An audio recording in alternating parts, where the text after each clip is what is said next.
Mary was probably between 12 and 14 years old when the angel Gabriel appeared to her. She had no power, no status, no voice in her own future by the standards of her time and place, and the Gospel of Luke records that her first response to the angel wasn't joy. It was fear, and then a question, and then, yes. In first-century Jewish Galilee, girls were betrothed, formally promised in marriage, between the ages of 12 and 14. The betrothal was legally binding. It was arranged by the families. The girl had almost no input.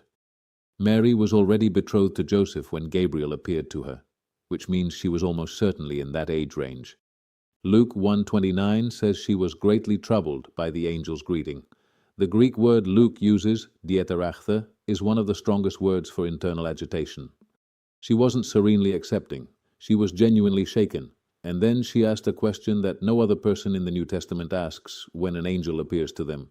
Not, why me? Not, I'll do it. She asked, how will this be, since I am a virgin? And here's what makes that question extraordinary in its cultural context. In first-century Judaism, questioning a divine messenger was not a neutral act.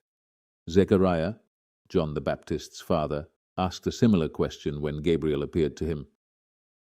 Gabriel struck him mute for months as a consequence. Mary asks a strikingly similar question. Gabriel does not strike her mute. He answers her directly. The difference is not the content, but the posture. Zechariah asked from doubt. Mary asked from a desire to understand. And then comes the moment that changed human history. Luke 1:38. After Gabriel explains everything, Mary says, I'm the Lord's servant. May it happen to me as you have said. Theologians call this the fiat, from the Latin word for let it be done. In the original Greek, it's even more direct, genoito moi, let it happen to me. Not, I suppose so. Not if I must. An active, willing, clear yes. From a girl with no power, no status, and everything to lose. Because saying yes meant the real possibility that Joseph would reject her, that her family would reject her, that she would be considered immoral. The law allowed for public disgrace. Mary said yes, knowing all of that, and she went with haste to visit her cousin Elizabeth.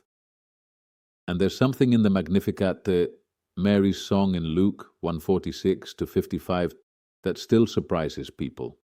The Magnificat is not a gentle lullaby. It is one of the most politically radical texts in the entire New Testament. He has brought down rulers from their thrones, but has lifted up the humble. He has filled the hungry with good things, but has sent the rich away empty. A teenage girl singing about the overthrow of the powerful. 3 governments in history have literally banned the public recitation of the Magnificat because they considered it politically dangerous. India under British rule, Argentina in the 70s, and Guatemala in 1980. That is the real Mary of Nazareth. And the most human moment in Mary's story is not the Annunciation. It's not the manger. It's John 2:, the wedding at Cana. Jesus and his disciples are at a wedding. The wine runs out. Mary goes to Jesus and says simply, they have no wine. Jesus responds, woman, what does this have to do with me? My hour has not yet come. In the original Greek, the address woman, gyne, is not disrespectful. It's the same word Jesus uses from the cross. But it is formal, not mother, woman. And yet, Mary turns to the servants and says, do whatever he tells you. She doesn't argue. She simply redirects them to Jesus with complete confidence. She doesn't explain herself to the servants. She simply redirects them with complete confidence. A mother who knows her son well enough to know that his answer wasn't really no. What part of Mary's story hits you differently now? Tell me in the comments. I'm Max.